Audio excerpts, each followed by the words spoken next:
پاکستان میں تیزی سے الحاد کے بڑھتے ہوئے رجحان کے خوف سے پاکستانی حکومت نے میرا چینل بلاک کر دیا ہے، جس کی وجہ سے آپ میری ویڈیوز تو دیکھ سکتے ہیں لیکن چینل نہیں۔ اس کو دور کرنے کے لیے آپ یوٹیوب پر اپنی پروفائل پر کلک کیجئے اور اپنی لوکیشن کو پاکستان سے بدل کر کوئی اور مہذب ملک جہاں آزادی سوچ پر کوئی پابندی نہیں اسے چوز کر لیں۔ اگر آپ آئی فون یوز کرتے ہیں تو اسی طرح اپنی پروفائل پر ٹیپ کریں، پھر سیٹنگز میں جائیں، پھر جنرل اور پھر لوکیشن سے کوئی اچھا سا مہذب ملک چوز کر لیں۔ اگر آپ اینڈرائیڈ استعمال کرتے ہیں تو ادھر بھی لوکیشن چینج کر سکتے ہیں۔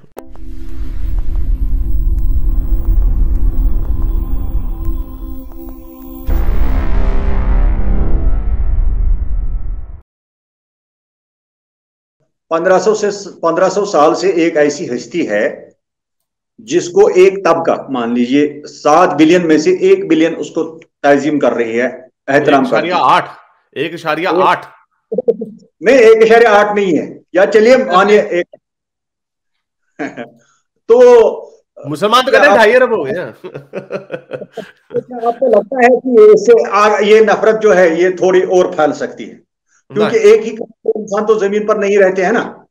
میں بتاتا ہوں کہ یہ میرا ماننا ہے، غلط ہو سکتا، لیکن یہ میرا ماننا ہے کہ اس صدی کے اینڈ تک یہ جو جذباتیت ہے نا، جن کی آپ عشق کی بات کر رہے ہیں نا، یہ بڑا خطرناک نظریہ۔ آپ یہ دیکھ لیں کہ انجینئر مرزا کو تصویریں بھیجی جاتی ہیں ٹوکے، سن لیں پورا بنا آرگومنٹ سن لیں۔ انجینئر مرزا کو فوٹو بھیجی گئی، ٹوکے کے اوپر لکھا ہوا تھا عاشق رسول یا پتہ نہیں لبیک یا رسول اللہ، گستاخ رسول کی ایک سزا سر تن سے جدا۔ یہ جس کو آپ محبت کہہ رہے ہیں نا، یہ محبت اب دیوانگی کی حد تک جہالت میں اتنی رس بچ چکی ہے کہ پوری دنیا میں سب سے زیادہ ظالم جو عاشقان رسول ہیں وہ پاکستان میں رہتے ہیں۔ کچھ نہ کچھ تو ہم نے غلط کیا ہے پاکستان میں، as opposed to let's say Egypt یا تونیزیا میں کوئی نہیں آپ کو ملے گا، کوئی ایک آدھا ہو سکتا مل جائے، چیچنیا میں ہیں کچھ بڑے ظالم قسم کے بربریت والے، لیکن آپ کو مراکش میں بڑے کام ملیں گے، آپ کو ملیشیا میں اور کام ملیں گے، آپ کو انڈونیشیا میں بھی بہت کام ملیں گے۔ پاکستان میں ہر کوئی عاشق رسول، کیوں؟ کیونکہ یہ کلچر بٹھایا گیا کہ ہم بڑی محبت کرتے ہیں۔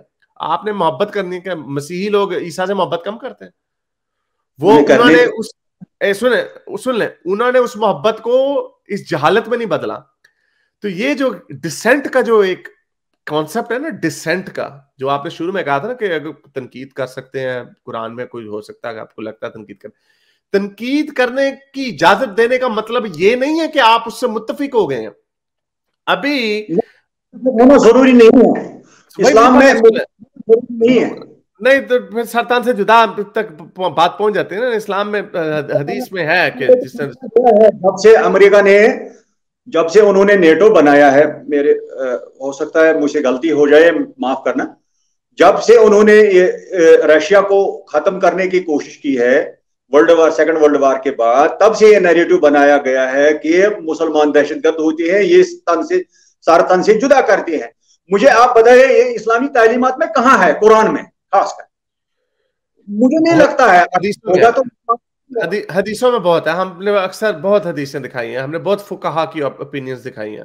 قرآن کے اندر ہر چیز نہیں ہے۔ قرآن کے اندر آپ کو نماز کس طرح پڑھتے ہیں نہیں لکھا ہوا، قرآن میں نماز کس طرح کرتے ہیں نہیں رکھا ہوا، قرآن میں بہت ساری چیزیں آپ کو نہیں پتا۔ رسول اللہ کے والد صاحب کا کیا نام تھا، کب رسول اللہ پیدا ہوئے تھے، کس طرح غسل کرتے تھے، کس طرح کیا بیویوں کے کیا حقوق تھے، یہ ساری چیزیں قرآن میں نہیں ہے۔ قرآن میں بڑی نظام حیات کے لیے یہ ضروری نہیں ہے کہ لینن کا باپ کون تھا، وہ کیا کرتا تھا، ہمیں یہ دیکھنا ہے۔ نہیں، لینن کیا کرتا تھا، لینن کیا کرتا تھا یہ تو سمجھنا نا، وہی تو ہم کہہ رہے ہیں نا۔ تو اسی طرح ہمیں یہ بھی پتا ہے کہ قرآن سے نہیں پتہ چلتا، قرآن سے نہیں پتہ چلتا۔ بتائیں، میں آپ کے سامنے ایسی اتنی آیتیں رکھ سکتا ہوں کہ آپ کو تفسیر کے اور حدیثوں کے حوالے کے بغیر آپ کو سمجھ نہیں آئیں گی وہ کون سی ہے۔ سر آپ نکال کے رکھیے گا، میں نیکسٹ ٹائم آپ کے پاس آؤں گا۔ اگر آپ کو میرا یہ پروگرام، میرا یہ انٹریکشن آپ کے ساتھ اچھا رہا، میں ابھی رکھ دیتا ہوں آپ کے سامنے، اس سورۃ تحریم کی پہلی 5 آیتیں میرے فیورٹ آیتیں ہیں۔ مجھے بتائیں کہ یہاں پہ یہ کیا ہو رہا ہے؟ اے نبی، سر ایک منٹ میں بھی قرآن پاک کھولتا ہوں، ٹھیک ہے؟ ہاں کھولیے آپ تھوڑا زوم۔ اے نبی، تم کیوں اس چیز کو حرام کرتے ہو جو اللہ نے تمہارے لیے حلال کی ہے؟ تم اپنی بیویوں کی خوشی چاہتے ہو، اللہ معاف کرنے والا اور رحم فرمانے والا. یہ کس معاملے میں بات ہو رہی ہے؟ کیا چیز رسول اللہ نے کر دی، حلال کو حرام کر دیا یا حرام کو حلال کر دیا بیویوں کے کہنے پہ؟ امبیلنس ہو جائے تو وہاں نبی کو بھی نہیں چھوڑا جاتا ہے. اس سے ہمیں یہ پتا چلتا ہے کہ کوئی سپر نیچرل پاور ہے جو اس کو بھی کنٹرول کرتی ہے. نہیں وہ تو ٹھیک ہے نا. اچھا تو یعنی کوئی رسول، یعنی یہ کسی خاص موقع کے اوپر بات نہیں ہو رہی، آپ یہ کہہ رہے ہیں؟ بالکل نہیں ہو رہی ہے. یہ تو پوری انسانیت کو، یہ جتنے انبیاء ہیں ان کو بھی یہ یعنی بیویوں، تو پھر بیویوں کی خواہش کے اوپر ہی لوگ حلال کو حرام یا حرام کو حلال کرتے ہیں؟ نہیں، کہاں کریں گے؟ کیوں حلال حرام کر سکتے ہیں؟ میں یہ کہہ رہا لکھا ہوا ہوں نا، یہ یہ تو قرآن کی آیت ہے. یہ تو بحثیت، یہ ہم بحثیت ایک وکیل کے ہے. آپ خطاب نہیں کر سکتے ہیں ایک فرد کو. جب آپ کے سامنے مثلا آپ کے پاس اس وقت امریکہ کا صدر ہے تو آپ پوری قوم کو جب خطاب کریں گے تو امریکن صدر کو کریں گے یا پریزیڈنٹ کو کریں گے. تو اس کا نہیں ہے کہ یہ پیغمبر پکڑا گیا ہے. نہیں آپ آرگومنٹ سمجھے نہیں ہیں.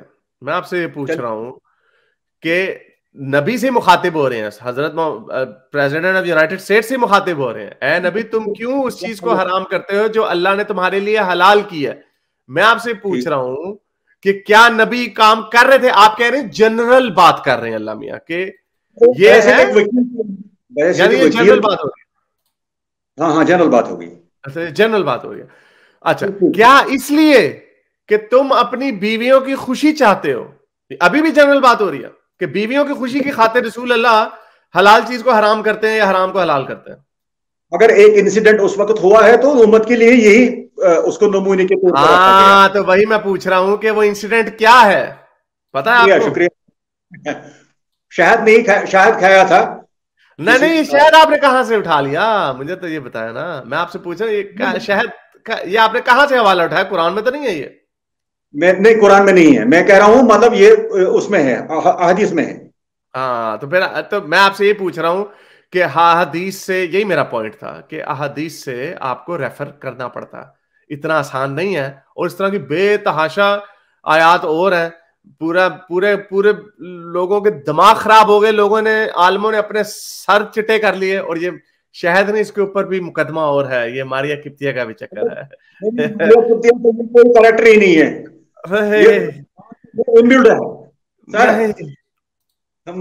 بدنام کرنے کے لیے کسی نے ڈالا ہے. نہیں یہ تو اب آپ کو شرمندگی ہو رہی ہے. تو یہ سنن نسائی کی حدیث ہے، سنن نسائی میں بھی حدیث ہے یہ کہ اب آپ نے اپنی مرضی والی حدیث ماننی ہے کہ جی یہ ٹھہرے میں سنن نسائی کا حوالہ دے دیتا ہوں لوگوں کو جن کو نہیں پتا کہ یہ اصل میں کون سی چیز حرام حلال اللہ میں رسول اللہ کر رہے تھے اپنی بیویوں کو خوشی کے لیے. وہ یہ تھی سنن نسائی 3959. اس کے مطابق، انس کے مطابق، حضرت محمد کی ایک لونڈی تھی جس سے رسول اللہ ڈنگ ڈونگ کر رہے تھے. اور عائشہ اور حفصہ کو جب پتا چل گیا تو انہوں نے رسول اللہ کو خوب تنگ کیا کہ یہ کیا کیا ہے آپ نے، یہ کیوں. تو وہ حضرت عائشہ اور حضرت حفصہ حضرت محمد کو تنگ کر رہی تھی. تو پھر یہ آیت اتری جو بھی میں نے آپ کے سامنے رکھی کہ اے نبی کیوں اپنے آپ کے اوپر وہ چیزیں حرام کرتے ہو جو میں نے تمہیں حلال کی ہیں، یعنی لونڈیوں کے ساتھ سیکس. چلیں آپ نے ماننا ہے کہ شہد کی خاطر اتنی آیتیں آ رہی ہیں، اگلی آیت میں تو دھمکیاں چل رہی ہیں طلاقوں کی. تو میں نے آپ سے یہ کہنا تھا کہ آپ کو حدیثوں کی ضرورت پڑتی ہے قرآن کو پڑھنے کے لیے. سر پڑھتی ہے لیکن ان حدیثوں کی جو صحیح ہے. تو یہ صحیح حدیث میں نے آپ کے سامنے رکھی ہے، یہ صحیح حدیث ہے. دیکھیے ایک محدث ایک پیغمبر نہیں ہو سکتا ہے، اور یہ ایک صحیح حدیث ہے. پیغمبر وہ یہ والی حدیث جو میں نے آپ کے سامنے رکھی وہ صحیح حدیث ہے. میں لوگوں کو دکھا دوں صحیح حدیث ہے. یہ دارالسلام نے محدثین نے اس کو صحیح حدیث بولا 3959. علامہ البانی نے کہا ہے، ہاں علامہ البانی نے کہا ہے صحیح، اور وہ 19ویں صدی کے محدث ہے، وہ پرانے محدث نہیں ہیں. سنن نسائی نے بھی لکھی ہے نا، سنن نسائی امام نسائی نے بھی تو لکھی ہے. سنن نسائی سے انہوں نے اٹھائی ہے اس کو. علامہ آپ نیچے دیکھیے اس کو، وہاں پہ لکھا ہوگا علامہ البانی. ہاں ٹھیک ہے، البانی کی بڑی عزت ہے. البانی کی عزت ہے تو اس کا مطلب وہ تو نہیں ہے نا کہ وہ پیغمبر بن گئے. نہیں تو پھر آپ بھی پیغمبر تو نہیں ہے نا. آپ نے شہد مان لیا کیونکہ آپ کو شرمندگی ہو رہی ہے ماریہ کے ساتھ. ابن ہشام میں واقعہ لکھا ہے، ابن ہشام میں لکھا ہوا، تبری میں یہ واقعہ لکھا ہوا. اور یہ شیعہ حیات القلوب میں بھی لکھا ہوا یہ واقعہ, شیعوں کی کتاب میں. آپ پکڑے گئے. چلے چلے, I have to wrap this up. بڑی لمبی بات ہوگی. بہت شکریہ. چلے, thank you sir. Hello, okay, بہت شکریہ. میرے اس نیک کام کو جاری رکھنے کے لیے مجھے پے پیل یا پیٹریون پہ ضرور سپورٹ کیجیے تاکہ میں اپنا پیغام زیادہ سے زیادہ لوگوں تک پہنچا سکوں.